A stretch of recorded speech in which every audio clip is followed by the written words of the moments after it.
Saat hati berhenti menuntut. Oleh Muhammad Hamzah Harun, Ruqyah Hati Institut, Ruhani, Makassar.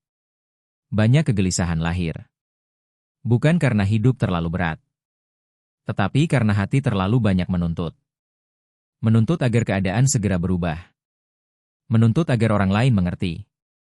Menuntut agar hasil selalu sesuai harapan.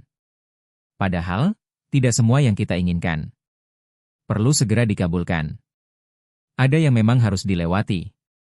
Ada yang perlu dipahami lebih dulu. Di Ruhani, kami belajar. Hati mulai tenang saat ia berhenti memaksa Allah. Mengikuti kemauannya sendiri. Bukan berarti pasrah tanpa usaha, melainkan ridha sambil terus melangkah. Ketika tuntutan diganti dengan kepercayaan, dan keluhan diganti dengan doa, jiwa perlahan menemukan lapangnya. Jika hari ini hatimu lelah, coba lepaskan satu tuntutan saja. Biarkan Allah bekerja dengan caranya.